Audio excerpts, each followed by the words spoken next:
La literatura peruana indigenista, geocultura amazónica, andinocentrismo y transculturación. Julián Galván, Universidad Nacional de Río Cuarto, provincia de Córdoba, Argentina. Resumen. Desde el marco epistemológico decolonial se realizó un abordaje de los principales autores teóricos de la crítica literaria latinoamericana y la manera en la que contemplan a las discursividades literarias de la Amazonía peruana. Luego se desarrollaron las características particulares de este territorio que lo distinguen del resto de las geoculturas peruanas. Dicha investigación reveló el carácter andinocéntrico de la crítica literaria decolonial, la cual centra sus investigaciones en la geocultura andina y además permitió entender el carácter transculturado de la novela de César Calvo, Las tres mitades del Hino Moxo y Otros brujos de la Amazonía, al presentar trastocamiento en los niveles del lenguaje, estructura y cosmovisión. Características de la geocultura amazónica. En primer lugar, comenzamos refiriéndonos a las características de la geocultura amazónica. En ese sentido, debemos remontarnos al periodo de conquista comenzado a fines del siglo XV y el siglo XVI, y debemos referir a las diferencias entre las metrópolis conquistadoras. La parte andina de Perú es denominada conquistada y saqueada por la corona española, con Francisco Pizarro a la cabeza. La incapacidad del pensamiento eurocéntrico español de comprender a la alteridad, ilustrada en el frustrado diálogo de Cajamarca, da cuenta del tono de las relaciones con los pueblos originarios propias de los conquistadores españoles. A diferencia de esto, establece Ana Pizarro sobre la conquista amazónica. El que Portugal tuviese ya una experiencia vasta de dominio del mar que lo había llevado a lo largo de las costas africanas hasta el extremo sur, hizo emerger desde un comienzo experiencias divergentes. En la perspectiva de los portugueses ya existía el conocimiento de la alteridad. Pizarro 2009, página 17. Subrayado nuestro. Si bien ambos territorios sufrieron un proceso de conquista y de instalación de un gobierno colonial, estos procesos se dieron con particularidades que las diferencian. En primer lugar, el conocimiento del otro por parte de la mentalidad conquistadora portuguesa hizo que el nivel de violencia fuese menor que en la región andina peruana y caribeña del continente y generó menos reticencia al contacto de las culturas, lo que resultó en procesos más marcados de mestizaje. Luego las tierras americanas, en un principio, no tenían la misma importancia, ya que para la corona portuguesa existían experiencias previas de administración colonial en el continente africano. Además, un proceso histórico muy importante que permite diferenciar a las historias de estas dos regiones es el de la extracción del caucho. La Amazonía es ocupada primero por la imaginación fantasiosa del conquistador, luego por el imaginario moderno de los naturalistas, Pizarro, página 33, y finalmente por la del explorador que gracias a la tarea previa de los naturalistas busca la mejor región para instalar su explotación. El desarrollo tecnológico del siglo XIX, con el surgimiento de los primeros automóviles, hizo que la necesidad de caucho para la vida urbana se disparara. El discurso naturalista en el siglo XVIII y XIX ya había hecho conocido el uso que hacían del mismo los pueblos amazónicos y generó que conquistadores, empresarios ingleses y estadounidenses se lanzaran en una nueva búsqueda, un nuevo dorado, otra vez la idea de enriquecimiento rápido. Esto generó rápidamente un nuevo proceso de colonización y de condiciones similares a la de la conquista de los siglos XV y XVI. Condiciones de esclavitud, explotación, entrega de armas a los pueblos amazónicos para que cazaran nuevos trabajadores. Justamente este boom del caucho se vio replicado en el ámbito de la literatura, como sostiene Ángel Rama, dio lugar a los informes de Euclides da Cunha y a la Vorágine 1925 de José Eustanasio Rivera. Además recupera la obra Antes o Mundo Now Existía 1980, la obra de dos autores de la Nación de la Nación de Sana, recopilados por la antropóloga Berta Ribeiro. El comentario que Rama realiza sobre esta obra permite comprender las particularidades de la historia amazónica. Busca recuperar la visión mítica de una cultura e insertarla en la sociedad contemporánea, que le es ajena, porque no es una mera reminiscencia arcaica, sino una obra contemporánea producida por ese segundo trauma que, Freudianamente revive el primero originario. Rama, 1982, página 94, subrayado nuestro. Es decir, que una particularidad de la geocultura masónica es la de haber sufrido un doble proceso de colonización, que si bien distan en el tiempo y en los perpetradores, se relaciona en cuanto a la explotación de la naturaleza y los cuerpos en beneficio de una metrópoli, en la proyección de imaginarios eurocéntricos y en la utilización de los pueblos originarios como mano de obra deshumanizada. Este breve desarrollo de las características que tuvo la fiebre del caucho en el territorio amazónico peruano permite entender este doble trauma propio de esta geocultura. A continuación nos encargaremos de abordar las distintas discursividades que la constituyen. La Amazonía como construcción discursiva. La geocultura amazónica, al igual que el resto del continente, puede ser entendida como una construcción discursiva, es decir, la Amazonía es una región cuyo rasgo más general es el de haber sido construida por un pensamiento externo a ella. Ella ha sido pensada a nivel internacional a través de las imágenes transmitidas por el ideario occidental, europeo, sobre lo que él ha considerado su naturaleza.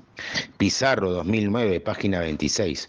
Respecto a este concepto, tomamos la definición de literatura de Cisneros, un discurso social que opera desde un conjunto de estrategias compositivas que configuran efectos de sentido, forma parte del circuito de la simiosis social y dialoga con otros discursos. Cisneros, 1995.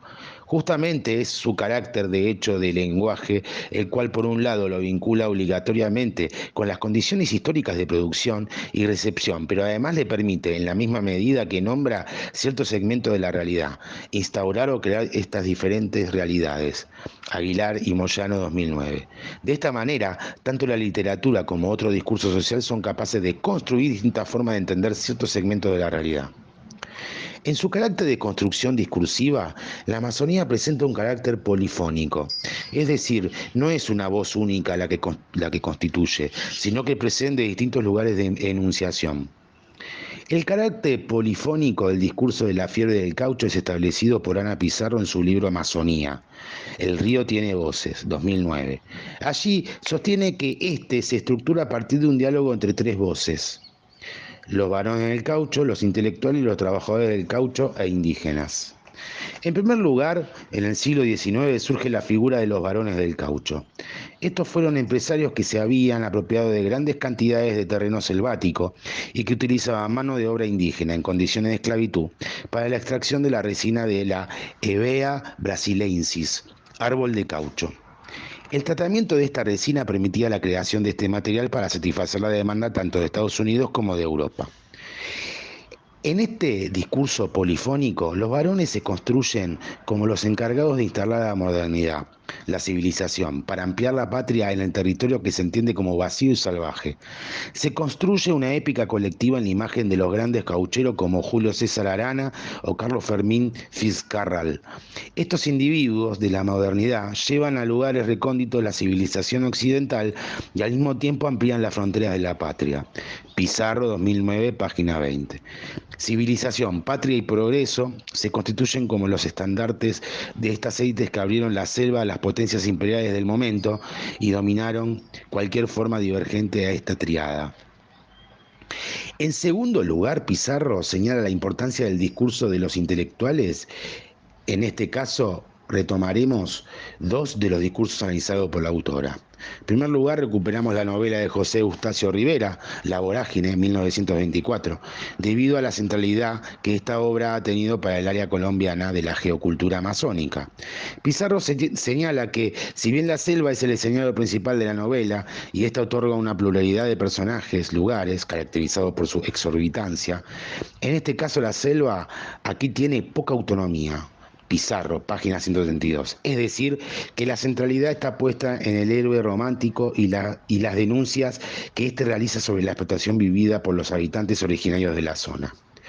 El discurso de los intelectuales no proyecta, al igual que el de los varones del caucho, un imaginario cargado de imágenes previas sobre el territorio, sino que construye nuevas imágenes caracterizadas por el tono de denuncia y por poner ese discurso al servicio de la construcción de una nación, ya sea peruana, brasileña o colombiana. Sin embargo, al construir individualmente un relato de la nación, ellos están operando al mismo tiempo sobre un relato colectivo que construye un ámbito supranacional, el de la Amazonía, Pizarro, página 133. Esta cita de Pizarro nos permite afirmar que, si bien se suele circunscribir geocultura amazónica a los territorios selváticos de Bolivia, Brasil, Perú, Colombia, Ecuador, Guyana, Surinam y Venezuela, allí las fronteras y límites modernos de los estados, nación, no tienen la misma importancia que para el imaginario moderno. Estas son muy recientes y trazan líneas arbitrarias que dibujan un mapa que no se corresponde con las ideas como visiones propias de los habitantes de estos territorios. Estas regiones comparten una composición demográfica, tienen una población indígena y mestiza, con una fuerte identificación indígena seminómade, debido al agotamiento de las tierras fruto del cultivo, lo que hace que licúen las fronteras republicanas y fomenta una escurridiza nacionalidad que, por sobre todas las cosas, es finalmente amazónica. Rocchetti 2015, página 98. Pizarro comienza el apartado sobre la discursividad de los trabajadores del caucho e indígena con la siguiente pregunta: ¿cómo lograr escuchar la voz de los trabajadores del caucho? ¿Existen estos textos? ¿Bajo qué formas? Pizarro 2009, página 133. Estas voces pueden ser encontradas a partir de algunos testimonios escritos que transmiten la memoria colectiva de los diferentes pueblos, aunque también en mitos y la literatura oral. En la novela de Calvo aparece con mayor fuerza el componente mítico que codifica esa memoria sobre el período del caucho y la introduce en el universo simbólico de los habitantes de la región. En este sentido, si antes solo teníamos la voz hegemónica, hoy es posible rescatar un cierto espesor con las otras voces que narran los mismos acontecimientos desde otro lugar. Pizarro 2009, página 143. Ese otro lugar supone un nuevo lugar de enunciación epistémico, político y ético frente al relativismo multicultural, un centro situado de enunciación en un posicionamiento, otro por fuera del locus de enunciación situado en cogito, de saber entronizado por el poder y el ser colonial imperial. Moyano y Álvarez, 2015, página 24. Como acabamos de desarrollar, uno de los hechos que diferencia la geocultura amazónica de la andina es la de haber vivido un doble trauma colonial, al haber sido víctima de la explotación cauchera. Además de esto, otra característica distintiva de esta región es, en palabras de Ana Pizarro, la especificidad de lo fluvial. Los discursos que han construido a la Amazonía tienen respecto del resto de América Latina la especificidad de lo fluvial. Son los discursos de una nación de aguas, nación en el sentido figurado de un área cultural formada por 8 países que tienen referentes comunes, con centro en el río y en la selva. Pizarro 2009, página 15. Esta especificidad fluvial amazónica posiciona a los ríos, a sus ciclos de subida y bajada, sus diversos cauces y su permanente movilidad como una forma particular de entender a la realidad y a la relación del ser amazónico con la naturaleza. Este estrecho vínculo establecido en el pensamiento amazónico entre naturaleza y sociedad puede ser conceptualizado como societesa. Dice al respecto Ana María Rocchetti, 2015. Estas sociedades de los ríos más potentes del mundo creen que los humanos y los seres de la naturaleza forman una unidad. Su sociología incluye a las plantas, los animales, a las aguas, a las quebradas, etc. Los seres son padres, madres, dueños y no deben ser irritados a menos que se desafíe su venganza. A esto Gasque lo llama societesa. Rocchetti 2015, página 15. Es decir, que los territorios que habitan las poblaciones amazónicas no son simples escenarios donde transcurre la vida, sino que el río, las plantas y los animales también forman parte de la comunidad. De esta manera, las características principales de la geocultura amazónica señaladas son haber sufrido un doble proceso de colonización, estar constituida polifónicamente por el discurso de los varones del caucho, intelectuales, trabajadores del caucho e indígenas, y por tener la particularidad de un pensamiento fluvial que posesiona a los ríos y al discurrir como centrales en su cosmovisión. La heterogeneidad de las literaturas latinoamericanas y el centralismo de la geocultura andina. Con respecto a las literaturas latinoamericanas, resulta necesario señalar la posibilidad de construir una única teoría que permita abordar a las textualidades literarias del continente. Uno de los rasgos distintivos de estas literaturas es la heterogeneidad. Estas no son homogéneas en cuanto a sus estructuras narrativas, a las cosmovisiones que emergen, a los usos de la lengua y a su relación con las influencias modernas o los contenidos culturales propios del continente. Incluso la misma denominación y periodización de esta literatura continúa generando debates. Si bien la crítica literaria coincide en señalar el carácter heterogéneo de las literaturas latinoamericanas, en el ámbito de los estudios literarios indigenistas peruanos encontramos una centralidad del área andina, lo que es conceptualizado por Ana Pizarro como andinocentrismo, y que tiene como consecuencia el relegamiento de otras geoculturas. El espacio amazónico prácticamente no ha sido considerado en los estudios de la cultura latinoamericana, siendo esta justamente una de las áreas con mayor biodiversidad del planeta, con diversas formas de vida humana y de relación con la naturaleza. Pizarro 2009, página 17. Este centralismo en la geocultura andina se puede entrever, en primer lugar, cuando Ángel Rama, teórico fundamental de la crítica literaria latinoamericana, denomina como el autor paradigma de la transculturación literaria a José María Argüedas, autor faro en la literatura indigenista peruana y referente de la región andina. Y, en segundo lugar, cuando menciona que si bien el proceso estético literario de la transculturación puede desarrollarse en la Amazonía, esta ha presentado dificultades para desarrollarse y menciona a Mario Vargas Llosa y su novela Casa Verde. Esto último lo identificamos como una limitación, ya que en esta última novela Vargas Llosa propone: si el precio del desarrollo y la industrialización para los 16 millares de peruanos era que esos pocos millares de calatos tuvieran que cortarse el pelo, lavarse los tatuajes y volverse mestizo, pues qué remedio. Vargas Llosa, 1987, página 24. Entendemos que este centralismo en la geocultura andina fue necesario en un primer momento para la reivindicación de autores como José María Argüedas frente a configuraciones literarias canónicas de fuerte carácter eurocéntrico, monocultural y monolingüe.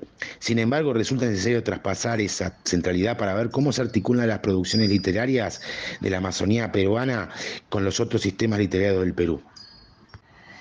Las tres mitades de Hino Moxo y el proceso de transculturación literaria. Luego de desarrollar las características de la geocultura amazónica y la posición que ocupan sus discursividades literarias en el campo de las literaturas peruanas indigenistas, abordamos una novela que se construye a partir de esta geocultura y puede además ser entendida como una novela transculturada. En este sentido, retomamos el proceso de transculturación narrativa en América Latina, 1982. El eje de esta propuesta es el proceso de transculturación literaria, el cual establece la forma de relación entre diferentes culturas.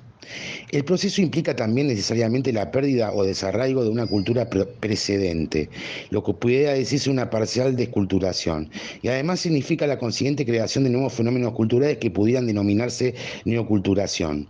Fernando Ortiz, 1978, en Rama, página 39. Esta operación estética literaria centra la atención en las operaciones culturales llevadas a cabo que llevaron a cabo las sociedades americanas, la consideración que realizan de los contenidos culturales autóctonos y la respuesta frente a las influencias propias de la modernidad. El proceso de transculturación literaria da cuenta de la forma de relación que establecen las culturas de América Latina, Esta no se da mediante un simple agregado de temáticas indigenistas o la yuxtaposición de elementos de distintos orígenes culturales, sino que, haciéndola muy distinto de un simple agregado de normas, comportamiento, creencias y objetos culturales, pues se trata de una fuerza que actúa con desenvoltura, tanto sobre su herencia particular, según las situaciones propias de su desarrollo, como sobre las aportaciones provenientes de afuera. Rama, 1982, página 41. Justamente al percibir que cada cultura es una estructura autónoma, se entiende que el ingreso de contenidos culturales externos genera de manera paulatina y con temporalidades diversas la rearticulación de contenidos culturales propios y la emergencia de formas novedosas. Estas formas novedosas a las que refiere Rama se pueden apreciar en las novelas a partir del trastocamiento del modelo literario realista de las estructuras narrativas, la lengua y la cosmovisión. En nuestro caso, abordamos la novela de César Calvo, Las tres mitades de Hino Moxo y otros brujos de la Amazonía, 1981. Novela de un autor nacido en Lima, pero criado en la ciudad de Iquitos. El mismo no resulta central en el campo de la literatura peruana ni en el de las literaturas peruanas indigenistas. Un ejemplo del trastocamiento de las estructuras narrativas puede ilustrarse en el intento de reconstruir el argumento de la novela. El hilo conductor de la acción es un relato de viaje. Cuatro personajes, el narrador, César Soriano, su primo César Calvo, Iván, el hermano de este, y el guía Félix Izapillo. Se trasladan desde Lima hasta Puyalca y de ahí al río Millagua, en las profundidades de la Amazonía, donde vive el brujo y maestro de brujos Hino Moxo, líder de los indios Amahuacá. En el recorrido hacia la casa de Hino Moxo, el narrador visita a otros tres chamanes, don Juan Tuesta, don Hildebrando y don Javier. En total, cuatro chamanes y cuatro viajeros son los personajes principales de la novela, que a su vez se divide en cuatro partes: las visiones, el viaje, Hino Moxo y el despertar. Dillon, 2016, página 319. Las acciones recuperadas en la cita anterior pueden considerarse el grado cero de la historia, pero su narración está interpolada de una pluralidad de otras anécdotas, historias, relatos que les cuentan los chamanes a los miembros del grupo. Lo narrado en estas historias, que estallan la linealidad típica de los relatos realistas, es muy diverso. Las características son las historias de los diferentes personajes míticos de la Amazonía: el Chayachaqui, el Maligno, el Gran Otorongo, los relatos de la cosmología amazónica, el mito de Cametza y Narowe. Es decir, se comienza a narrar parte de la cosmovisión y además las historias personales de varios personajes como Félix y Zapillo, Ruth Cárdenas, las cuales son narradas por ellos mismos. Un fragmento que ilustra en parte este estallido es el siguiente: sabrás que las tinteñas, me dice don Juan Tuesta, me dice el viejo Ishuac Humo, me dice el sonriente Cristo de la estrella de nieve. Calvo, 1981, página 63. Cada uno de estos personajes que le dicen algo al personaje principal en el mismo momento pertenecen no solo a temporalidades diferentes, sino también a historias diferentes que ya han aparecido en el relato. Sumado a la importancia del universo simbólico amazónico en la novela, no como un simple agregado temático, sino como visión que sustentan todos los elementos de la narración. También identificamos una apertura en la figura del narrador. La figura del narrador se encuentra desdoblada en la figura de César Calvo y César Soriano, y al final de la novela se manifiesta que todo el viaje realizado fue en realidad una mareación de ayahuasca o unixuma ocurrida en un departamento de la ciudad de Quito. En este punto creemos que el tratamiento que se hace de este sagrado líquido extraído de la liana del muerto se aleja del uso como droga o divertimento propio de la racionalidad occidental, sino que la plantea como un remedio capaz de encontrarse con formas otras de irracionalidad. La Ayaminca dicen que soñar es hablar con el aire, que durante el sueño se despierta la vida de otro tiempo, a una de las vidas del tiempo de esta vida. Lo que se mira desde Onixuma es tan real o mucho más real. No lo dudes un instante, tú has viajado de verdad anoche, aunque no sea de la manera más habitual de la verdad. Calvo, 1981, página 248, subrayado nuestro. Luego de abordar sucintamente las modificaciones en el ámbito de las estructuras narrativas y la cosmovisión, veremos, veremos de qué manera se desarrolla el proceso de transculturación literaria en el ámbito de la lengua. Aquí encontramos una discusión respecto a la naturaleza ontológica del lenguaje, es decir, a la capacidad de nombrar y construir realidades que tiene la lengua castellana del idioma amahuaca. El castellano es como un río quieto, cuando dice algo únicamente lo dice dice lo que ese algo dice.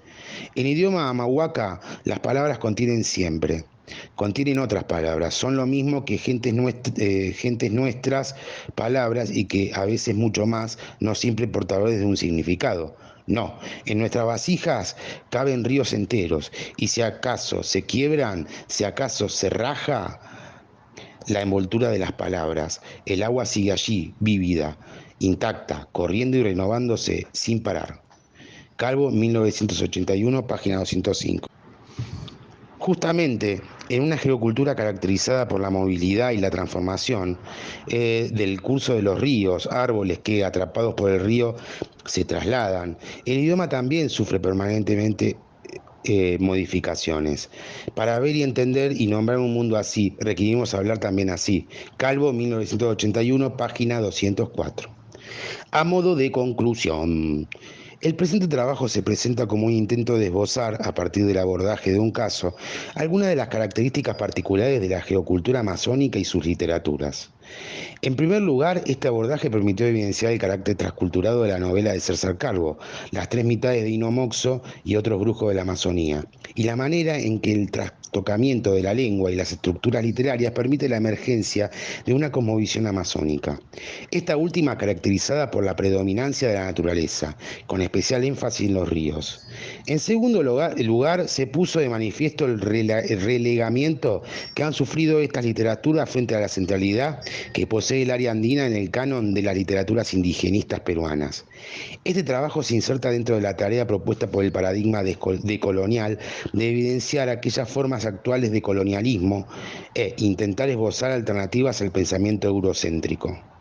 En este sentido, la región amazónica, poseedora del bosque tropical húmedo más grande del planeta, el río más caudaloso junto con una gran variedad de biodiversidad en flora, fauna y germoplasma, resulta fundamental para la búsqueda de dichas alternativas a los modelos de producciones actuales. Frente a un presente donde el modelo extractivista a través de incendios y desmonte busca extraer recursos y rentabilidad de esos territorios, se puede pensar como alternativa la recuperación de conocimientos ancestrales para la construcción de una resistencia indígena.